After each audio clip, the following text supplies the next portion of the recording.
Everyone, আজি মই বনাব লৈছোঁ দাইলৰ বৰ। ইয়াত লৈ লৈছোঁ মগু দাইল আৰু মচুৰ দাইল 2 কাপ। এতিয়া মই পানীত তিয়াই থ'লোঁ অলপ সময়ৰ কাৰণে এনেকৈ। তাৰপিছত ধুই পেলাই এনেকৈ মিক্সিত মাৰি লৈছোঁ। মিক্সিতে মাৰি লৈ এতিয়া এইটো বৰ বনাই লওঁ প্ৰথমতে। তাৰে লগত দিবলৈ এয়া মই লৈ লৈছোঁ মিডিয়াম চাইজৰ আলু এটা আৰু পিঁয়াজ এটা। এনেকৈ ফ্ৰাই কৰি লৈছোঁ।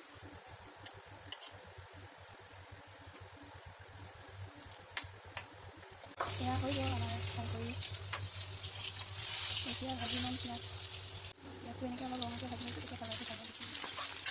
আলুটো অলপ ভাজি ল'ম, তাৰপিছতে হালধি আৰু নিমখটো দি লৈছোঁ। লৰাই দিছোঁ অলপ। তেতিয়া গৰম পানী অলপ দি দিছোঁ আলুটো সিজিবৰ কাৰণে। আদা নহৰু দি দিছোঁ, এতিয়া এনেকৈ অলপ লৰাই দিছোঁ তাতে। এতিয়া ঢাকি দিছিলোঁ, মই মানে ঢাকা আকৌ ভিডিঅ' কৰা নহ'লে। এনেকৈ আলুটো সিজিব দি লৈছোঁ। আলুটো সিজাৰ পাছতে গৰম পানী দি দিছোঁ। গৰম পানী দি উতলাৰ পাছতে মই দি দিলোঁ এনেকৈ ফ্ৰাই কৰি থোৱা বৰবোৰ এনেকৈ দি দিছোঁ। এতিয়া পানী অলপ দি দিব লাগিব চাগে, নহ'লে পানীটো কমি যাব। গৰম পানী অলপ দি দিছোঁ। এতিয়া ঢাকি থৈ দিম। উতলাৰ পাছত এয়া সিজিলে চাই লওঁ।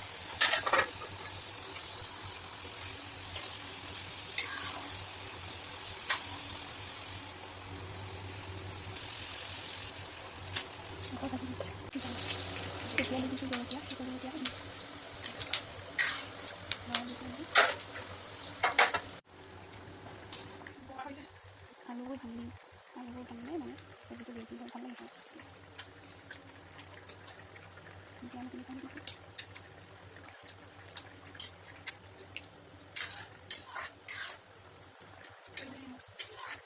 এয়া চব্জি হৈ গ'ল, সিজিল। এতিয়া লাষ্টতে ধনিয়া পাত নাছিলে কাৰণে নহৰু পাত অলপ দি দিছোঁ। অলপ সময় ঢাকি পিনি এতিয়া হৈ গ'ল আৰু। এতিয়া খাবলৈ ৰেডি। এইটো শুকান মাছৰ পিটিকা, সৰু আলু ভাজি আৰু ব্ৰকলি।